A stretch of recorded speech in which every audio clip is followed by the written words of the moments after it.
சந்தியா ஜானகி சீரியல்ல இப்போ ராட்டகாசமான அருமையான ப்ரோமோ வந்திருக்குன்னே சொல்லலாம். மிஸ் பண்ணாம ஃபுல்லுடையும் கேளுங்க. விசிஎம் சுத்தமாக போக மாட்டேது. பார்க்கலாம் லைக் பண்ணிட்டு பார்த்தீங்கன்னா, கொஞ்சம் பேச வந்து முட்டிட்டா இருக்கும். நம்ம சிவராமனுக்கு வந்து எல்லா உண்மையும் தெரிஞ்சவரும் வந்து, பார்வதி நீ இப்படி பண்ணுவேன்னு நெனச்சு கூட பார்க்கல.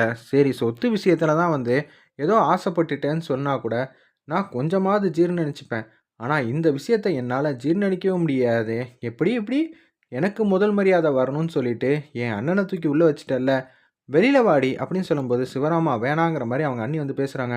உடனே அதெல்லாம் முடியாது அண்ணி. நான் எதுவா இருந்தாலும் பார்த்துக்கிறேன் அப்படின்னு சொல்லி அந்த இடத்துல வந்து வெளியில வந்து வராங்க. பார்வதிய கன்னத்திலேயே பலார் பலார்ன்னு அடிக்கிறாங்க நம்ம சிவராமன். எல்லாரும் வந்துடுறாங்க. "எதுக்குடா பார்வதி அடிக்கிற? அவ அப்பாவி" அப்படின்னு சொல்லும்போது, அண்ணி அப்பயே வந்து பேசின விஷயத்த வந்து பார்வதி மேல பழி போட்டாங்களா? எனக்கு தெரிஞ்சு போச்சு. நீங்க பார்வதி வந்து ஏமாத்திட்டீங்க. சிவராமன்ட்ட சொல்லி பிளேட்டையே திருப்பி போடுறீங்களா? அப்படின்னு சொன்னோனே, "நிறுத்துக்கா! ஓவரா தான் பண்ணிக்கிட்டு இருக்க. இது ஒண்ணும் அண்ணி சொல்லல. பார்வதியே சொன்னா. நடந்த விஷயத்தெல்லாம். இதுக்கு பின்னாடி யார் தெரியுமா இருக்கா? மகாலிங்கம் தான் வந்து அந்த கவரிங் நகைய குடுத்ததுன்னு. சொல்றியா? அப்படின்னோன, நைட்டு ஃபுல்லா நடந்த விஷயத்தெல்லாம் வந்து சொல்லி முடிச்சுட்டாங்க. அடி பாவி! எங்க அண்ணன் என்னடி பாவம் பண்ணான்? அப்படின்னு சொல்லி பத்மா வந்து பேசுறாங்க. கம்பீரமா இருந்த மனுஷன இப்படி வந்து பண்ணிட்டியே! அப்படின்னு சொல்லிட்டு இருக்கிறப்ப, நான் தெரியாம பண்ணிட்டேன். இப்பயே இந்த விஷயத்துக்கு வந்து முற்றுப்புள்ளி வைக்கிறேன். அப்படின்னு சொல்லிட்டு அந்த இடத்துல வந்து பார்வதிய வந்து வேக வேகமா வந்து ஸ்டேஷனுக்கு வந்து கூட்டிட்டு போறாங்க. வாங்க நம்ம போலான்னு சொன்னோனே, எல்லாரும் வந்து போயிட்டுருக்காங்க. மாயா மட்டும் இந்த விஷயத்த வந்து நம்ம வேற மாரி பார்க்கணும். எல்லாரும் மாரி வந்து பார்வதி தான் தப்பு பண்ணிட்டாங்க. சிவராமன் வந்தா என்ன வந்து வெளியில வந்து விடுங்க எங்க அண்ணனன்னு சொல்லி கேட்டா விட்டுருவாங்களா? இதெல்லாம் சரியே வராது. அவங்க போட்டும். நீ என்ன பண்ண போற?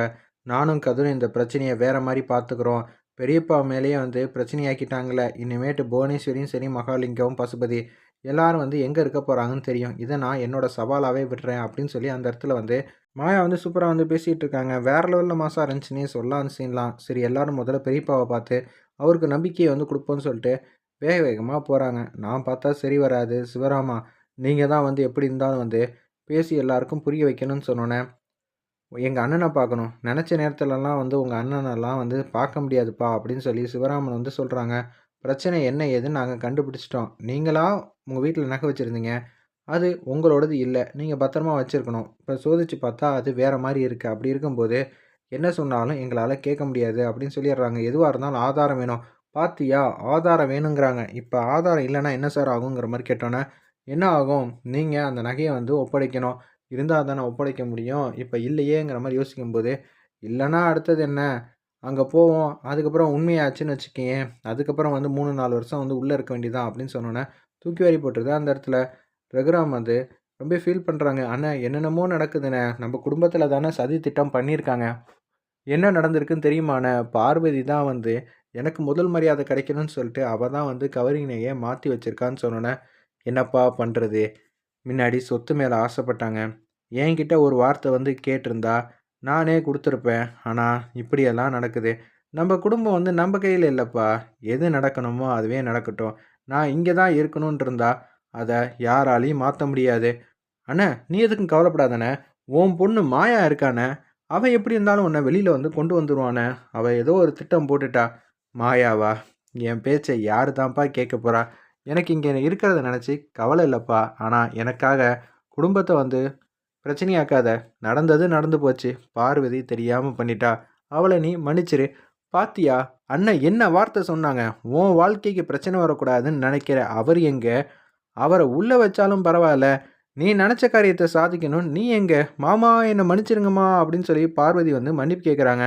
இப்ப மன்னிப்பு கேட்டு எந்த பிரயோஜனமும் இல்ல. நீ இனிமேட்டு புத்திசாலித்தனமா நடந்துக்க அவ்வளதான் அப்படின்னு சொல்லிடுறாங்க. கதிர் வந்து பேசிட்டு இருக்காங்க மாயா கிட்ட. நம்ம இதே மாரி வந்து சாஃப்ட்டாலாம் பேசக்கூடாது. நிச்சயம் இதுக்கு பின்னாடி வேற ஒரு ஆங்கிள்ல தான் நம்ம யோசிக்கணும்.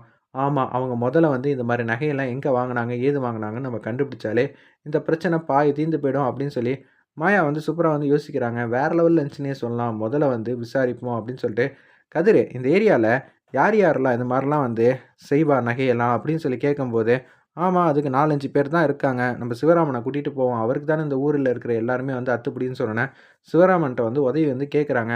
நம்ம மாயா, பெரியப்பா கிட்ட வந்து எப்படி இருந்தாலும் வந்து வெளியில வந்து கொண்டு வரணும்னா, நமக்கு ஆதாரம் வேணும். ஆதாரம் இல்லாம போனாலாம் உள்ள எந்த இதுவும் வேகாது அப்படின்னு சொல்லிடுறாங்க. என்ன ஆதாரம் வேணும்? வாங்க போலான்னு சொல்லி 3 பேர் வந்து அதிரடியா மாஸா வந்து போறாங்க. வெயிட் பண்ணி